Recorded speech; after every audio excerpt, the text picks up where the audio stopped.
Hi అండి, అమ్మలందరికీ మాతృదినోత్సవ శుభాకాంక్షలు. Happy mother's day. ఏంటి ఇవాళ అందరూ స్టేటస్ పెట్టుకున్నారా? అమ్మ మీద ఎక్కడ లేని ప్రేమంతా చూపించారా? గిఫ్ట్లు ఇచ్చారా? ఎందుకంటే ఈ ఒక్కరోజే కదా మనం చేసే ఆ పని. కరెక్టే చెప్పానా? నిజమే కదండి. డైలీ ఎలాగో అమ్మకి విలువివ్వము, అమ్మ చెప్పిన మాటలు పట్టించుకోము. ఏంటి ఇవాళ ఒక్కరోజు మాత్రమే కదా స్టేటస్ పెడతాము, అమ్మ గిఫ్ట్ ఇస్తాము, ఎక్కలేని ప్రేమంతా వలకబోస్తాం.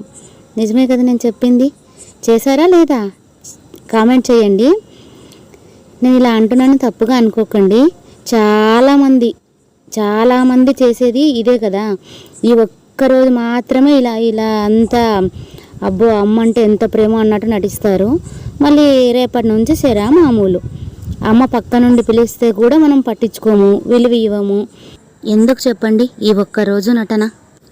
ఇలా చేస్తే మనకు ఎవరైనా అవార్డ్స్ ఇస్తారా? లేదు కదా. మరి ఎందుకు చెప్పండి? అందుకే అమ్మకు ఎక్కువ విలువ ఇవ్వాల్సిన అవసరం లేదండి.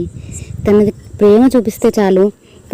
మనం తనతో ఎలా ఉన్నా అన్నీ ప్రేమగానే చూసుకుంటుంది. నిజంగా అమ్మ అంటే ఒక పిచ్చిదండి, నిజంగానే పిచ్చిది. ఎందుకంటే బిడ్డలు తనకి ఏమి ఇచ్చారు, ఏమి ఇవ్వలేదు అని అసలు ఎప్పుడు ఆలోచించదు.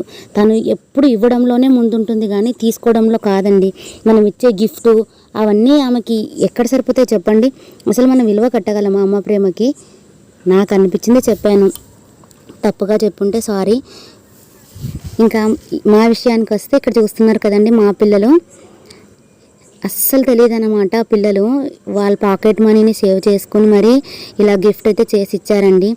చిన్న పిల్లలు వాళ్ళు ఇంత ప్రేమ చూపించారంటే నిజంగా నాకైతే హ్యాపీ అనిపించింది చాలా. వాళ్ళు పట్టుబట్టి మరి ఇలా వీడియో తీసుకోమని చెప్పారు. నాకు కూడా ఇంకా అది ఎప్పటికీ గుర్తుండిపోతుంది కదా ఇలా అని చెప్పి నేను వీడియో అయితే తీసుకున్నాను. పిల్లలు ఇది చూసుకుని ఎంత మురిసిపోతారో అనమాట ఈ వీడియో. అది ఇంకా వాళ్ళ ఫ్రెండ్స్ అందరికీ చెప్పుకుంటారండి, ఇలా మమ్మీకి ఇది ఇచ్చాను నేను అని చెప్పి. అందుకే వాళ్ళ ఇష్టం కోసం ఇలా వీడియో అయితే తీశాను. నాకైతే ఇష్టం లేదనమాట ఫస్ట్ ఇలా వీడియో తీయడము. ఇంకా పిల్లల కోసం అయితే వీడియో తీయాల్సి వచ్చింది. మరి మీరైతే వీడియోకి ఒక చిన్న లైక్ చేసి అలాగే ఛానల్ని కొత్తగా చూస్తున్నట్లయితే సబ్స్క్రైబ్ చేసుకోండి అబ్బా. నేను ఇవాళ చెప్పిన దాంట్లో మీకు ఏదైనా తప్పుగా అనిపిస్తే సారీ. ఎందుకంటే నాకు చూస్తున్నాను కదండి, ఇక్కడ అందరినీ చూస్తున్నాను, మీకు తెలిసే ఉంటుంది. ఈ ఒక్కరోజు మాత్రమే ఎందుకు ఇలా చేస్తారో అర్థం కాదు. అందుకే బాధ అనిపించి చెప్పాను. ఎనీవే మరొకసారి తప్పుగా చెప్పుంటే sorry. Please like and share, comment.